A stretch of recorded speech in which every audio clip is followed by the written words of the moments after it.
Allô, donc je vais vous montrer quelques règles de base de Yu-Gi-Oh! Donc on va commencer avec les cases. Ça, c'est la moitié d'un vrai terrain de jeu. Normalement, chaque joueur a une moitié de terrain de jeu, puis euh, les deux terrains de jeu se lient ensemble pour faire un vrai terrain.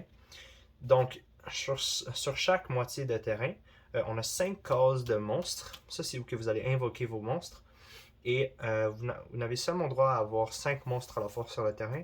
Donc si vous avez 5 monstres sur le terrain, vous ne pouvez pas invoquer d'autres monstres.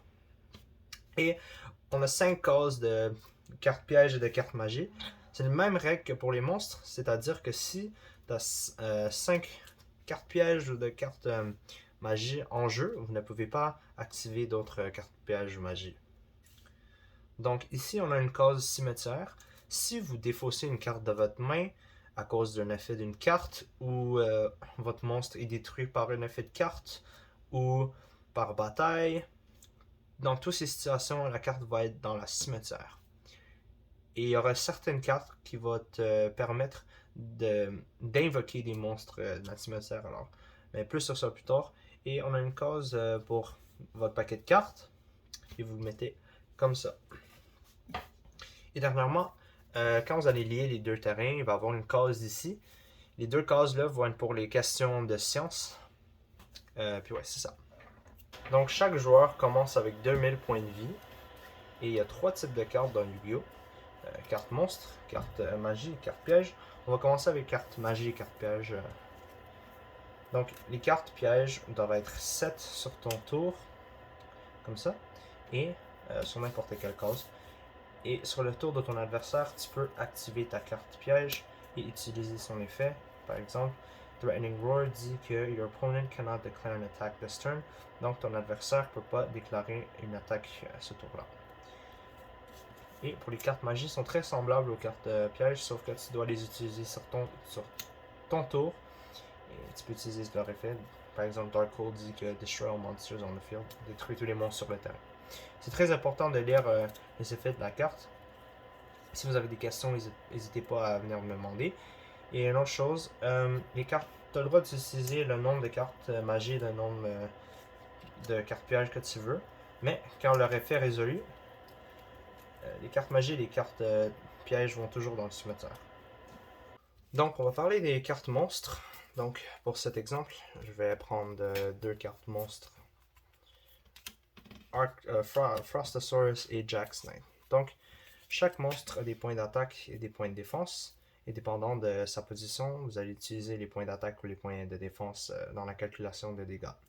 Donc par exemple, ça c'est en mode attaque, ça c'est en mode défense. Donc pour l'exemple, on va mettre mon Jax Knight sur le terrain adversaire.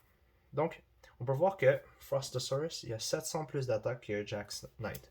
Donc, si mon adversaire décide de m'attaquer, ou si moi je décide d'attaquer Jax Knight, il va avoir une différence de 700 points. Puis, le 700 points va être déduit au joueur qui a le moins, dont le point d'attaque est le moins haut. Donc, dans ce cas-là, je déduis 700 points des points de vie à mon adversaire. Mais, admettons qu'il se met en position de défense, même si la différence est encore plus grande, 1600 parce qu'il y a 1000 points de défense.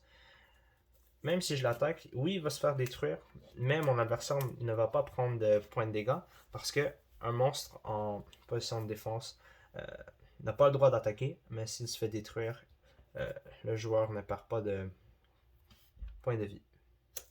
D'autres informations, c'est que tu as seulement droit à une invocation de monstre par tour et chacun de tes monstres a seulement le droit d'attaquer un monstre de ton adversaire une fois. Ok, donc quelques dernières informations avant de vous laisser commencer. Donc, chaque joueur va mélanger ses cartes, placer ses paquets de cartes, puis vous allez jouer roche, papier, ciseaux, lancer une pièce de monnaie pour savoir qui va commencer. Chacun va piger 5 cartes. Et si toi tu commences, tu n'as pas le droit de piger une carte, mais pour tous les autres tours qui suivent, à chaque fois que tu commences ton tour, tu vas piger une carte. Puis l'empereur du jeu va demander une question de science. Si tu l'as bon, tu pourras appliquer le bonus que cette question de science va te donner. Donc, le but du jeu, c'est de réduire les points de vie de ton adversaire à 0. Et une chose que j'ai oublié de mentionner, c'est que si ton adversaire n'a pas de monstre, tu peux attaquer ses points de vie directement, c'est-à-dire que tu déduis les points d'attaque de ton monstre de ses points de vie directement. Donc, sur ça, t'es bon à jouer. J'espère que c'est pas trop mélangeant. Si vous avez des questions, n'hésitez pas à venir me demander.